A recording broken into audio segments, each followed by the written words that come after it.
Vous asseoir. Je vois que le sténographe n'est pas là. Je ne sais pas si c'est grave. C'est plus facile pour lui d'être dans l'antichambre qu'être devant nous. Le travail se fait pareil. Bonjour, M. Fortin. Bonjour, ça va bien? Ça va bien, vous? Oui. On peut assermenter le 47e témoin, M. André Fortin, ex-ministre des Transports de 2017 à 2018. Alors, vous affirmez solennellement de dire la vérité, toute la vérité? Oui. Votre nom et occupation? André Fortin, je suis député de Pontiac. Merci. Je vais remonter les micros un peu. Alors, M. Fortin, bonjour. Bonjour à vous. Donc, évidemment, aujourd'hui, on va faire état, pour commencer, de votre parcours professionnel pour contextualiser un peu votre expérience, votre cheminement. Et évidemment, les questions seront davantage sur la période d'octobre 17-18, bien entendu. Donc, décrivez-nous votre parcours professionnel de façon générale et particulièrement au niveau politique. Oui, bien sûr. Donc, je suis élu député de Pontiac depuis 2014, donc c'est mon 3e mandat. Lors du premier mandat, j'ai d'abord siégé comme adjoint parlementaire de M. Letao, qui était ministre des Finances, avant de devenir ministre des Transports en octobre 2017. Préalablement à mon élection, j'étais directeur des affaires gouvernementales pour TELUS. J'ai œuvré comme directeur des affaires publiques pour l'Association des brasseurs. Et il y a un certain temps, j'avais été attaché de presse au ministère fédéral des Transports sous Jean Lapierre. Donc, je comprends que vous accédez à la fonction de ministre des Transports à la suite de M. Lessard vers le 11 octobre 2017. Exact. Il y a un remaniement ministériel orchestré par M. Couillard le 11 octobre 2017.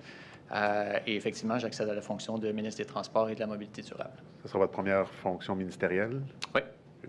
Est-ce que vous rappelez le contexte de votre nomination? Au-delà du remaniement, est-ce que M. Lessard parlait de lettre mandat? Est-ce que vous recevez une lettre mandat? Oui, il y avait une lettre mandat qui avait été émise pour moi. Il y avait une lettre mandat qui avait été émise pour l'ensemble des ministres à l'époque. De mémoire, elle faisait état de nombreux projets, des projets routiers, des projets de transport en commun.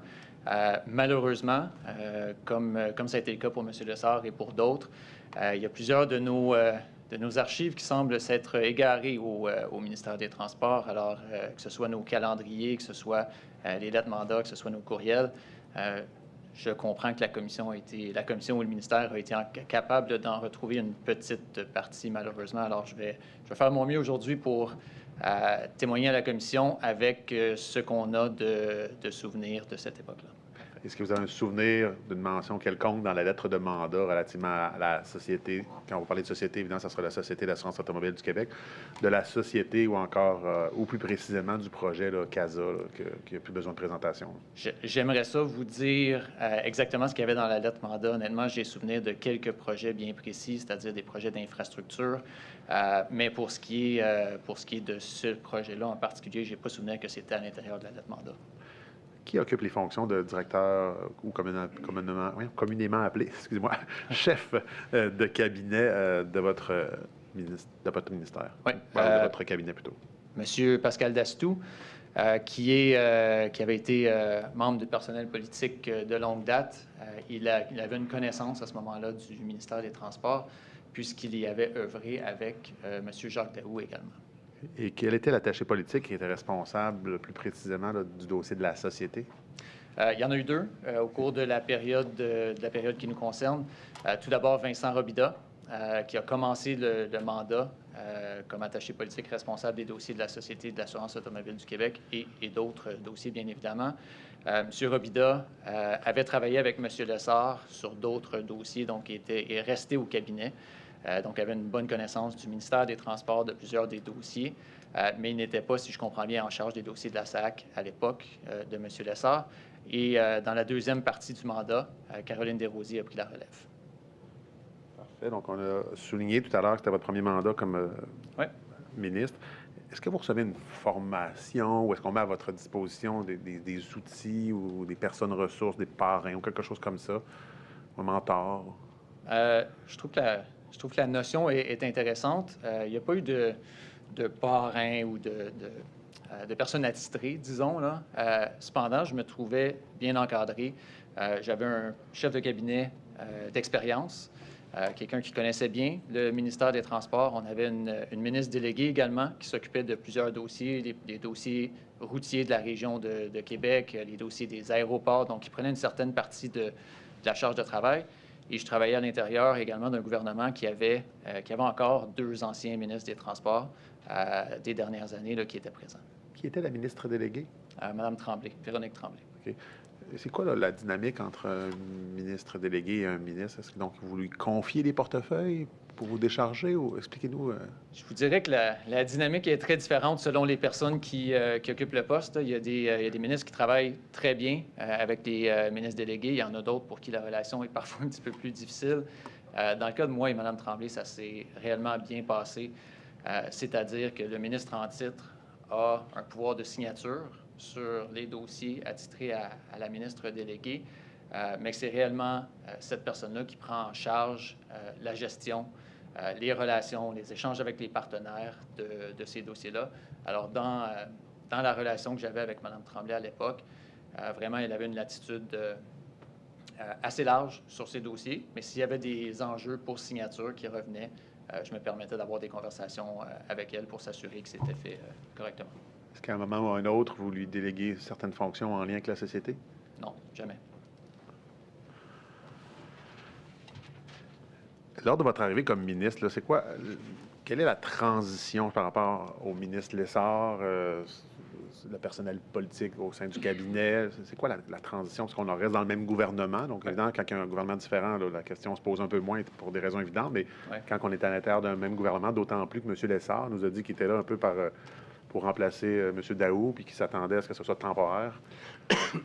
Je vous dirais que la relation entre moi-même et M. Lessard était bonne, elle était cordiale. Il m'a offert, dès le début, on a eu des échanges à savoir si tu as besoin de quoi que ce soit, si jamais il y a des dossiers particuliers que tu veux échanger. L'offre était toujours sur la table. Et c'est arrivé dans le cas de quelques dossiers en particulier là, où j'ai pu avoir des questions. Les cabinets, surtout, les cabinets ministériels, je crois qu'il y a eu beaucoup d'échanges entre les cabinets sur plusieurs dossiers. Mais il y a des membres du cabinet qui sont restés, M. Robida, entre autres, en fait, M. Robida. Mais je vous dirais que le réel lien d'un cabinet à un autre, c'est le sous-ministre. Le sous-ministre Marc Lacroix, qui était là avec M. Lessard, qui est resté avec nous pour l'entièreté du mandat et qui est resté également par la suite là, pour une partie des mandats des ministres subséquents. C'est vraiment lui qui nous permet de faire le lien, de comprendre ce qui s'est passé, les échanges qu'il y a eu par le passé dans certains cas, et qui nous permet de suivre l'évolution, entre autres, d'un dossier. Puis est-ce que dans vos discussions avec M. Lessard principalement ou d'autres, mais je comprends que le sous-ministre reste en place, l'attaché également, mais avec M. Lessard, est-ce qu'il est question de près ou de loin de la société ou encore du projet de transformation numérique de celle-ci? La société, oui. Sur le dossier qui était, disons, au cœur des discussions qu'on avait avec la Société de l'assurance automobile à l'époque, c'est-à-dire la réforme du Code de sécurité routière.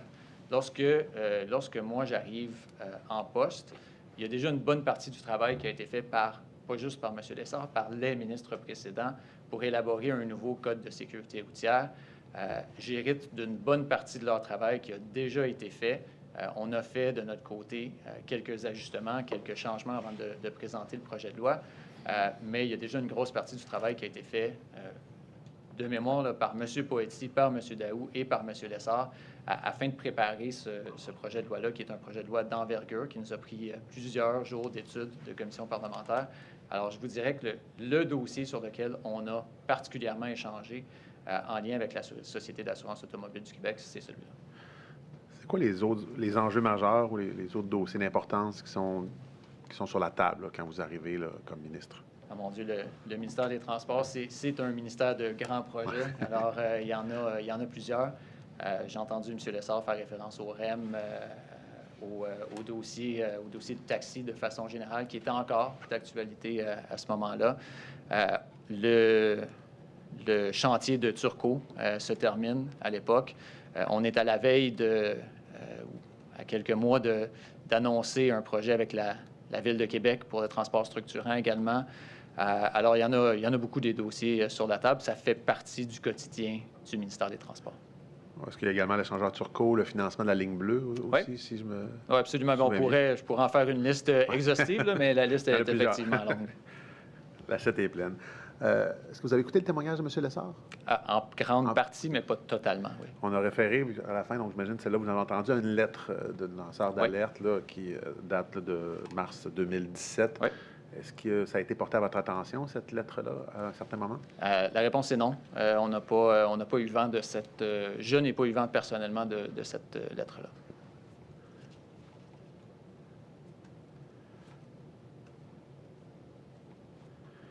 Donc, on va y aller avec la première fois que vous rencontrez la SAC. Oui. Bon, j'imagine qu'il y a différents dossiers, la réforme du Code de sécurité routière. Oui. Mais vous comprendrez que je m'intéresse davantage à ce qui a pu être discuté, échangé concernant le projet SAC. Je m'attendais à rien de moins. La CASA, la transformation numérique, là, mais on va parler du projet CASA qui couvre tous ces pans-là. Donc, c'est quand la première fois qu'on entend parler de ce projet-là? Je vous dirais qu'il y a eu la première discussion que j'ai eue avec Mme Tremblay suite à ma nomination le 11 octobre 2017. C'est un appel de courtoisie que Mme Tremblay a logé comme plusieurs autres partenaires, plusieurs autres dirigeants d'organismes. Et il n'y a pas été mention à ce moment-là du projet CASA. En novembre 2017, cependant, là, je me suis assis avec Mme Tremblay, avec des membres de l'équipe de direction de la Société de l'assurance automobile du Québec. On nous a fait état des projets de la société. Et CASA, bien évidemment, a été un des points à l'ordre du jour. À ce moment-là, Mme Tremblay nous a, dans sa présentation, nous a fait état des grandes lignes, des raisons, des bénéfices potentiels pour le service à la population de ce projet-là et de l'ordre de grandeur financier du projet. Et à ce moment-là, quand on parle d'ordre de grandeur financier, encore une fois, au meilleur de votre souvenir, ça fait quand même près de 8 ans. Là. Ouais. On vous parle de quoi, de combien, de quelle envergure? Bien, ce qu'on a compris à ce moment-là, c'est que le contrat venait d'être signé pour 458 millions de dollars. Il y a également une autre portion, c'est-à-dire pour la mise en service du projet, mais que le projet dans son entièreté est d'une valeur de 630 millions, si je ne m'abuse. On parle donc de 630 millions, donc 458. Ce que vous comprenez être... Ce qui est le projet, c'est-à-dire la mise en place de l'interface du logiciel, là. Donc, il y a cette partie-là, et ça, c'est le contrat qui vient d'être Puis l'autre, 180 millions, c'est pour faire rouler, si on veut, le logiciel, c'est votre compréhension? C'est ce qu'on a compris, oui. Okay. Est-ce qu'on vous fait état du projet au présent ou on vous explique aussi l'historique du projet? C'est la deuxième partie de votre affirmation. Là. Vraiment, Mme Tremblay, à ce moment-là, a pris le temps de nous expliquer les raisons pour lesquelles ce projet-là était nécessaire à ses yeux.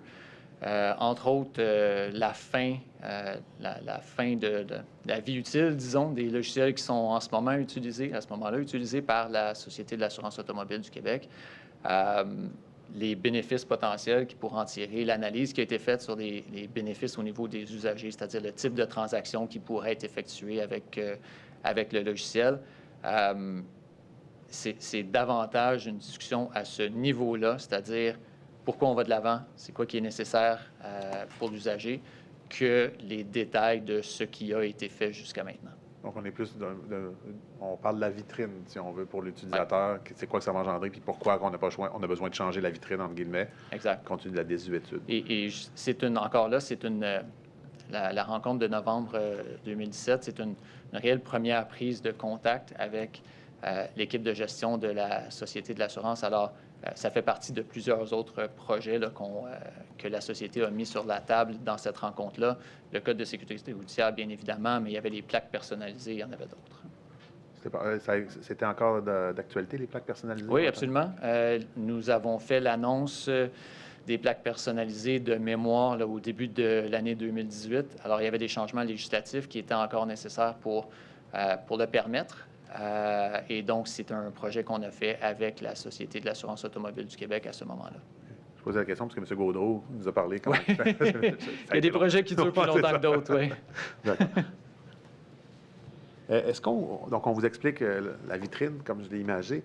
Est-ce qu'on vous explique les dérogations qu'on a pu obtenir de la part principalement du Conseil du Trésor ou du Conseil des ministres? Pas à ce moment-là.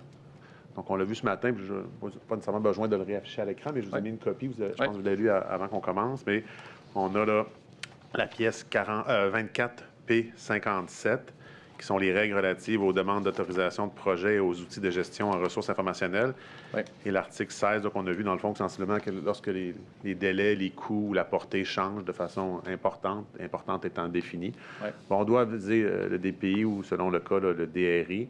On doit aussi présenter un plan à son dirigeant d'organisme. Et ce qu'on va obtenir, c'est de remplacer le mot dirigeant d'organisme et DPI par autorité désignée par la Société de l'assurance automobile. Ce qui fait en sorte que s'il y a un problème, bien, au lieu d'aller, en bon français, puncher ou informer le Conseil du Trésor, bien, je vais informer quelqu'un à l'interne que j'aurai désigné. Est-ce que cette dérogation-là, qui sort un peu de l'ordinaire, est-ce qu'elle vous est portée à votre attention d'une façon ou d'une autre pendant votre mandat?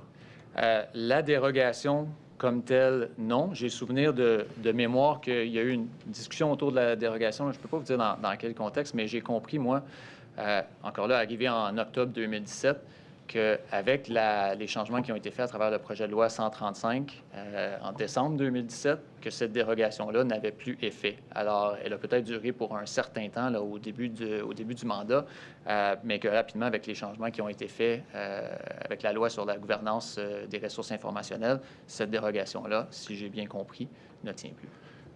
Je peux peut-être vous suggérer que le 5 mars 2014, soit le jour du déclenchement des élections qui a mené au gouvernement Couillard, il y a un décret dans lequel on vient permettre à la société d'avoir des dérogations et que ce serait plutôt ces dérogations-là du décret de 2014 qui sont, pas corrigées, mais régularisées par le projet de loi 135 et non les règles du Trésor. Puis on peut regarder ensemble si vous voulez, mais je vous suggère ça, là, que ce serait ces règles-là. Puis les règles qu'on a devant vous, celles-là n'auraient jamais été là, pas effacées, mais régularisées par le projet de loi 135. Est-ce que c'est possible? Peut-être que si vous voulez qu'on peut le regarder en détail, là, je veux juste m'assurer de bien comprendre ce que vous êtes en train d'affirmer. As-tu t'es quitté? Oui, il n'y a pas de problème. Guider le témoin. Je vais retrouver la pièce. C'est le décret du 5 mars 2014. Là, ça a été produit, je crois, sous M. Gaudreau. On va le retrouver, ça va très long.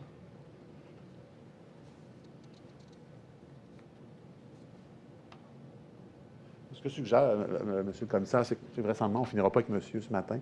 Fait qu'on pourra revenir cet après-midi. Si vous voulez. Oui, tout à fait. Vous pourrez guider le témoin. Oui, c'est ça, peut-être plus pratique. Ça me fera plaisir. Ouais. Parce que, oui, on fait ça. Mais pour vos travaux, là, c'est 16 P29. Parfait, merci. Parce que c'est ma compréhension jusqu'à maintenant, mais peut-être qu'elle n'est pas bonne. Donc, on vérifiera ensemble au retour là, de la pause du lunch pour maximiser notre temps, puis pas faire l'exercice qui va peut-être prendre 5-10 minutes. On fera ça cet après-midi, puis on se reparlera. S'assurer d'avoir une copie pour vous. Également. Avec grand plaisir. Donc, mais on revient quand même. Là, on verra l'effet de la loi 135 après la pause du midi, ou du projet de loi 135. Mais donc, ce que je dois comprendre de votre réponse, que la seule fois qu'on parle de dérogation au projet, c'est dans le cadre de du projet de loi 135 qui va venir corriger certaines des dérogations qu'on clarifiera cet après-midi. Exact. C'est exact?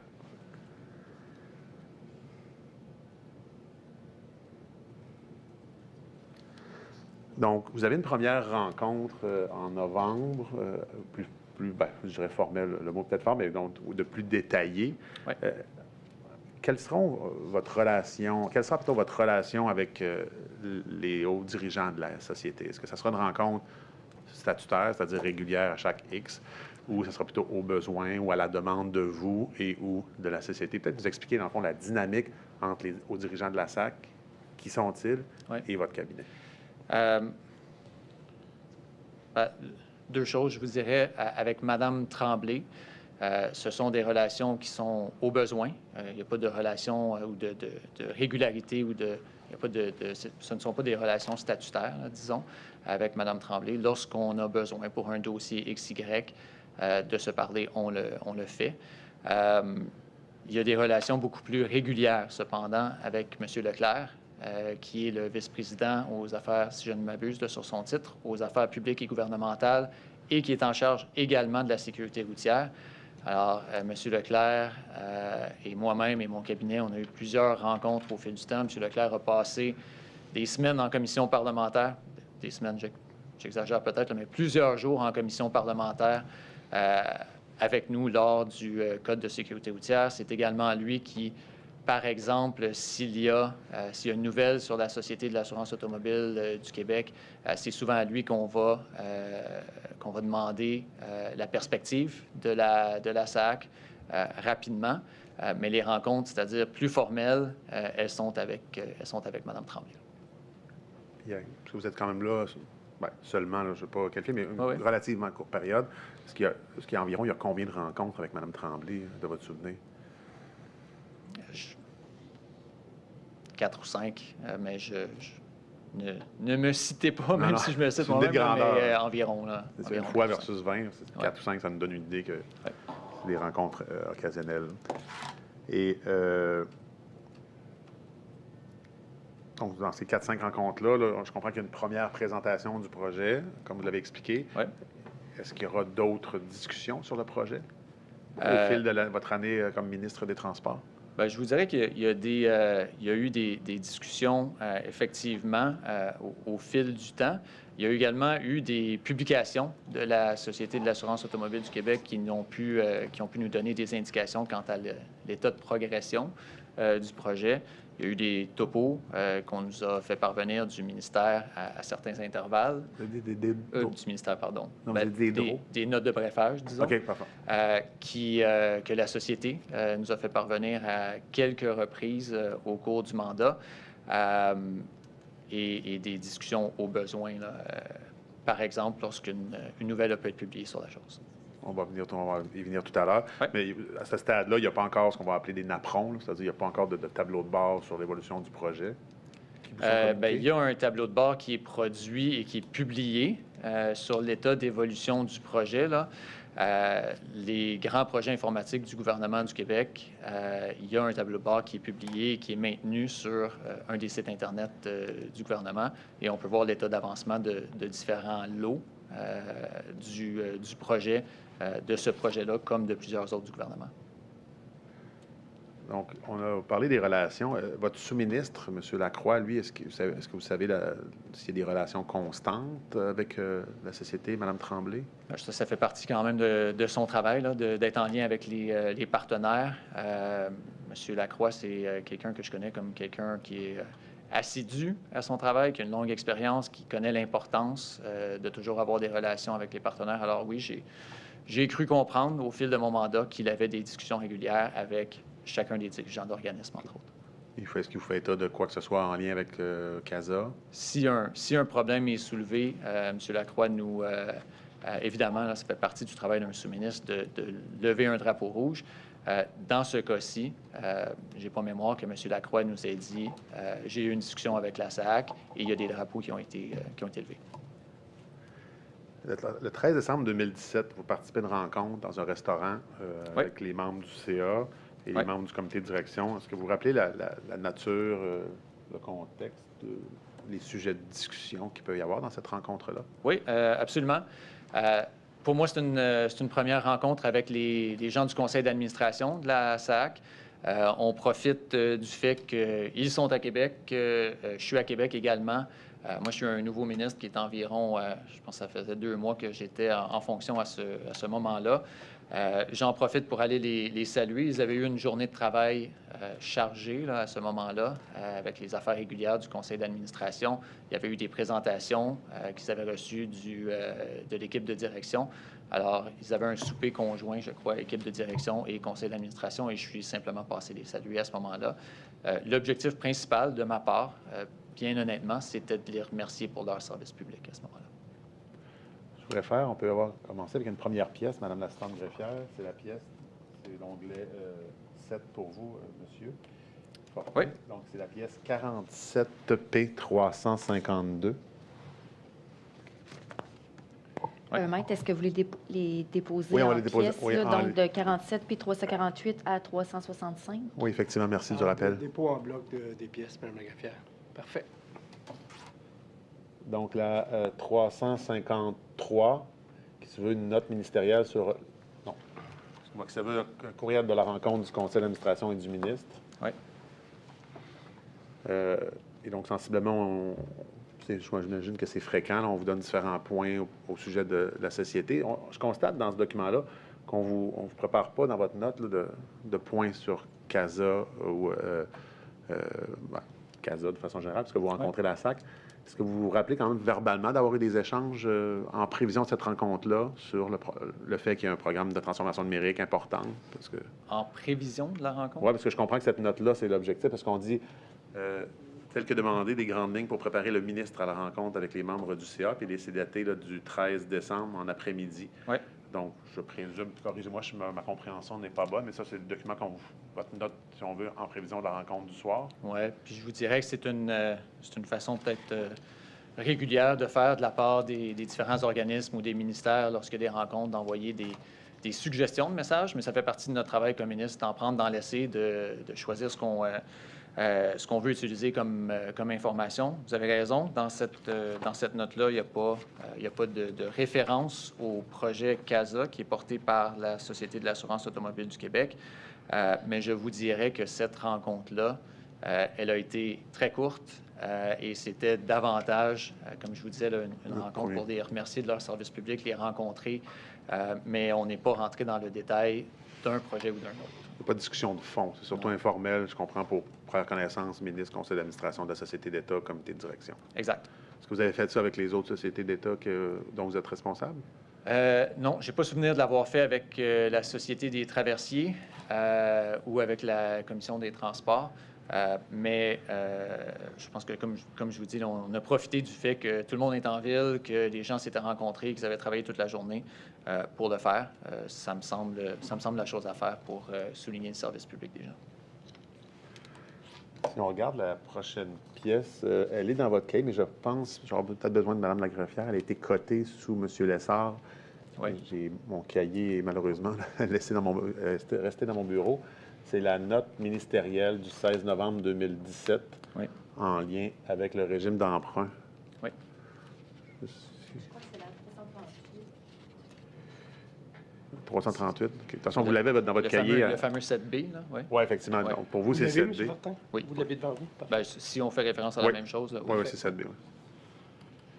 Oui, ça, c'est du 16 novembre 2017. Oui, effectivement. Ouais. C'est la 46P 338.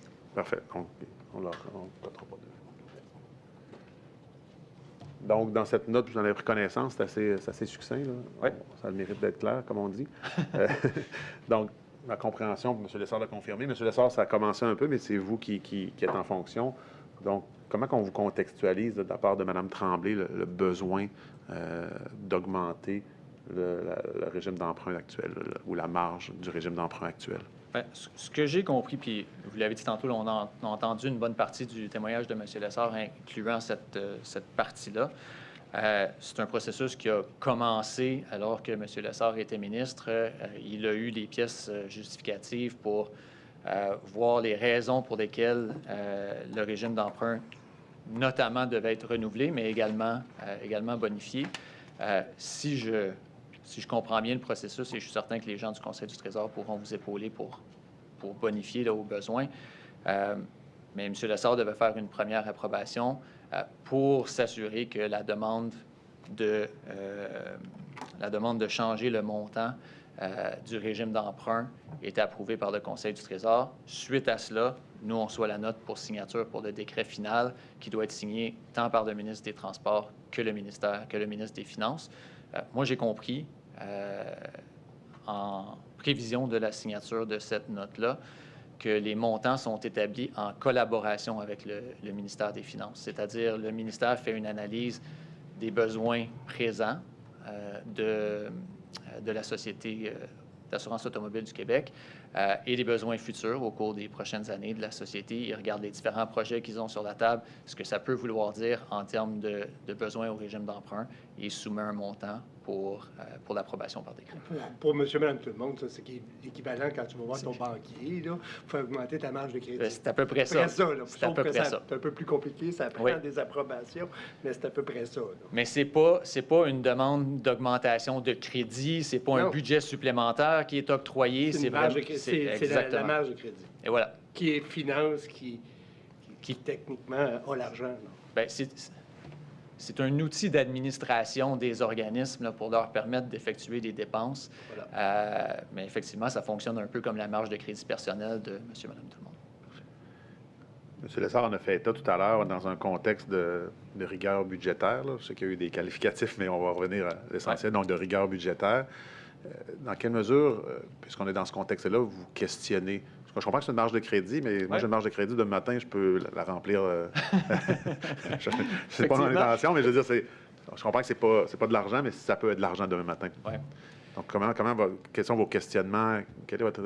Bien, sur le fonctionnement, comment ça fonctionne, quelles autorisations sont nécessaires, c'est quoi comment on procède à des décaissements de ces sommes-là, mais surtout, c'est-à-dire le montant.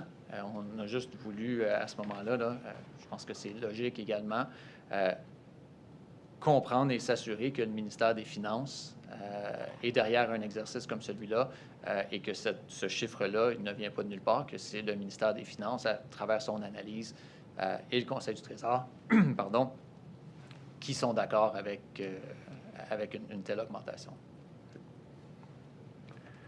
Donc, les questionnements, c'est peut-être davantage au ministère des Finances puis au Trésor qui doivent être faits. Davantage. On veut juste, je pense que n'importe qui signe un renouvellement de régime d'emprunt là, doit comprendre l'importance d'un régime d'emprunt pour un organisme comme celui-là, que c'est un peu nécessaire à son fonctionnement. Et lorsqu'il y a un changement de montant, bien que ce changement-là, il est en lien avec les prévisions budgétaires de la société telles que comprises par le ministère des Finances. Puis est-ce qu'on vous explique, quant à vous, puisque vous êtes quand même le ministre responsable, que c'est en lien avec l'octroi du contrat? Parce qu'on l'a vu tantôt, le 14 juin 2017, ça sera, il y aura, entre guillemets, la signature. Est-ce qu'on vous explique que l'augmentation est en lien avec le fait que le contrat coûte peut-être un peu plus que prévu? Pas que ça coûte plus que prévu. Là, c'est pas à ce moment-là, on ne nous parle pas de dépassement de coûts ou d'augmentation par rapport au contrat.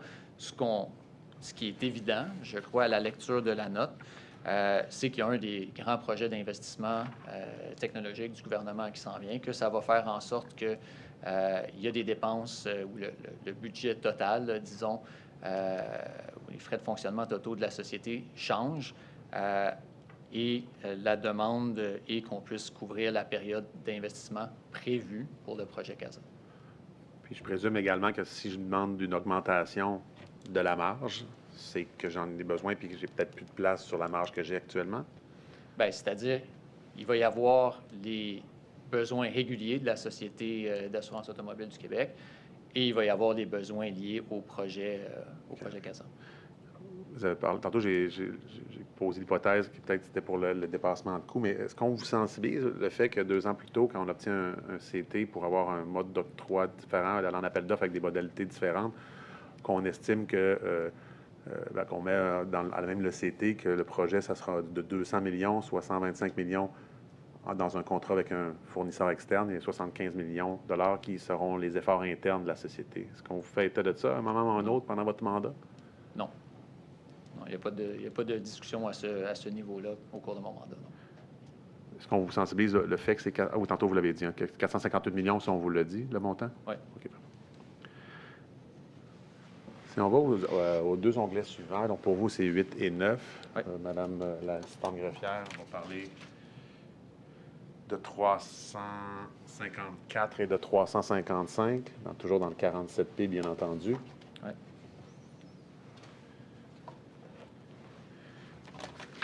Vous avez à quelle pièce, M. Tremblay? Alors, le numéro, l'onglet. Le numéro, c'est 354 et 355. Parfait. Soit AF8, AF9.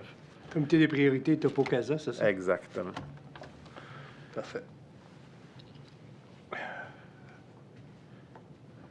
Avant qu'on y aille en plus précis, est-ce que ces deux documents-là, vous les avez consultés avant votre témoignage? Pouvez-vous nous contextualiser un peu leur existence? Oui. En fait, si vous le permettez, je vais lire une partie du document parce que ça permet de donner le contexte approprié. Là. Le 8, et là, je n'ai pas le numéro de la commission, mais le 8, c'est essentiellement un courriel de la Direction des relations gouvernementales de la Société de l'assurance automobile du Québec à notre cabinet, M. Robida, qui est membre de notre cabinet. Le secrétariat du Conseil du Trésor nous a informé qu'à l'occasion du comité des priorités de la semaine prochaine, 13 février 2018, le ministre Pierre Arcan présentera à ses collègues et au premier ministre la liste des projets de revision qui devraient faire l'objet d'une annonce publique. La liste des projets est en pièce jointe et tu verras qu'il y a un projet de la SAC. Alors ça, on fait référence ici au projet CASA, qui à ce moment-là, au gouvernement, est vu comme un projet d'optimisation, de simplification, d'interface gouvernementale pour le citoyen. Et donc, Juste avant d'aller au topo, là, dans la fin du courriel, on dit qu'on envoie un topo, ce qu'on va envoyer. Avant d'aller au topo, deux questions. M. Arcan occupe quelle fonction à ce moment-là? Est-ce que vous en souvenez? De mémoire, il est président du Conseil du Trésor. Okay. Et le comité des priorités, là, pour les néophytes de ce monde, c'est quoi exactement? On voit que ça le dit, priorité, c'est pas les petits projets, mais peut-être, dans vos propres mots, nous décrire un peu la raison d'être de cette chose et qu'est-ce que ça fait? Oui.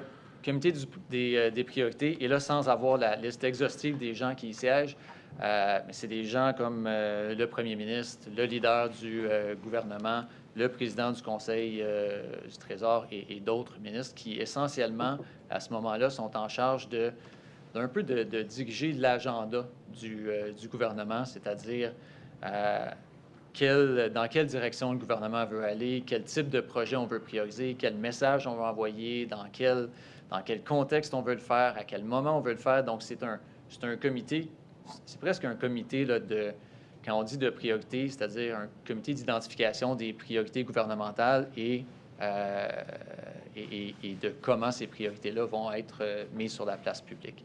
Là, je m'avance, n'y ayant pas siégé moi-même, mais c'est ce que j'ai toujours compris du comité des priorités. Ouais. Parfait, merci, ça nous éclaire.